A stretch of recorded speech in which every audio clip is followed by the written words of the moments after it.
Welcome back to the deep dive. Let's jump right into the sources you shared for today, May 29th, 2025. Absolutely. Looks like quite a mix today. Yeah, definitely. We're seeing some major legal rulings hitting executive power, some shifts in the economy, immigration, and even a look at how people are grappling with tech like AI. So quite a bit to unpack. That's the mission. See what stands out and how it all connects for you. Where should we start? Maybe that big trade court decision. Sounds good. That one definitely made waves. A unanimous ruling from a U.S. trade court. Unanimous, okay. And they essentially blocked President Trump's big package of global tariffs. That's right. Blocked them completely. The core issue was authority. They found he went too far. Exactly. The court said the president exceeded his powers under IEPA. That's the International Emergency Economic Powers Act. Ah, IEEPA. So which specific tariffs did they knock down? Well, the sources mentioned several. There was the 25% on Canada, linked to drug trafficking concerns. Same rate, 25% on Mexico for drugs and immigration. Then 10% on China, tied to opioid precursors. And even that broader 10% general tariff based on the trade deficit, all blocked. Wow. So this feels bigger than just these specific tariffs. It's about who actually calls the shots on trade in these kinds of emergencies, right? Precisely. It frames that classic tension. Presidential power versus congressional authority, especially on trade. And the administration, well, they appealed almost immediately. No surprise there. So this could be heading towards the Supreme Court. Seems very likely. The White House's argument, based on the sources, is basically that these trade deals are a national emergency. And, judges shouldn't be second-guessing how to handle it. Interesting. And the market reaction, I saw futures ticked up. They did. Bit of a rally. And you probably saw that acronym floating around again. TACO. Yes. Trump always chickens out. Wall Street's term for this pattern of announcing tariffs that then get challenged or walked back. Right. Though the president, for his part, frames it differently. He calls it negotiation, not chickening out. Still, the market clearly prefers predictability, it seems. Okay, so sticking with legal challenges to the administration, let's pivot to immigration. Another setback there, too. Yes, another one. This time a federal judge down in Boston, they blocked the administration's move to terminate the humanitarian parole program. That's a significant program, isn't it? Who does that affect mainly? It really is. We're talking hundreds of thousands potentially. The sources list Ukrainians, Cubans, Haitians, Nicaraguans, Venezuelans, also Central American kids trying to reunite with parents already in the U.S.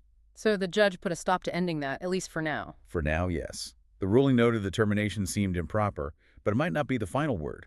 Could be temporary. Okay, so you have this judicial block on one hand, but then contrasting that, reports about ICE arrests outside courthouses. That seems counterintuitive. It's a stark contrast, definitely. Sources mention this happening in places like San Antonio, Phoenix, even the Bay Area. Yeah. People showing up for required court appointments. Doing what they're supposed to do.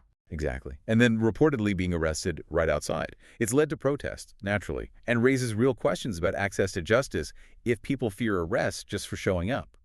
Yeah, that's a tough situation. And speaking of people making decisions based on the climate, that statistic about U.S. doctors looking north? Oh, that was striking. An increase of over 750% 750. in just 7 months of U.S. doctors seeking licenses to practice in Canada. The reason cited. Primarily the political climate here in the States. Wow, that's being called a brain drain, right?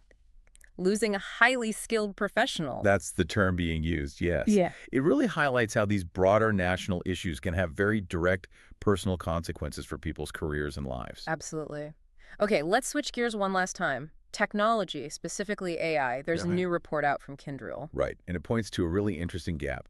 It seems almost everyone, like 95% of companies, are investing in AI, pouring money in. Well, there's always a but. But 71% of the leaders at those same companies say their workforce just isn't ready for it. So the money's there, the tech's there, but the people aren't quite up to speed or maybe on board. That's the core finding.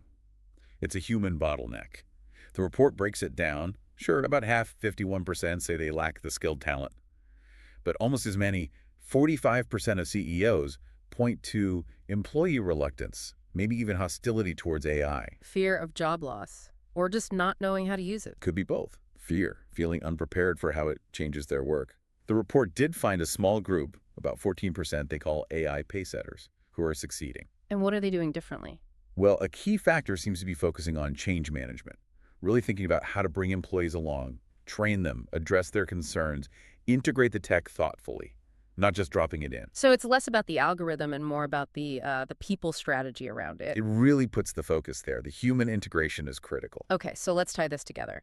We've seen courts pushing back on executive power and trade, immigration policy facing legal tests while also creating these really difficult situations on the ground, even driving professionals to leave.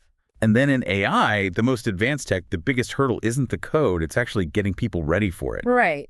Different arenas, legal, political, tech, but maybe a common theme of systems under stress facing challenges to authority or adoption. Yeah, friction points everywhere. It really makes you think.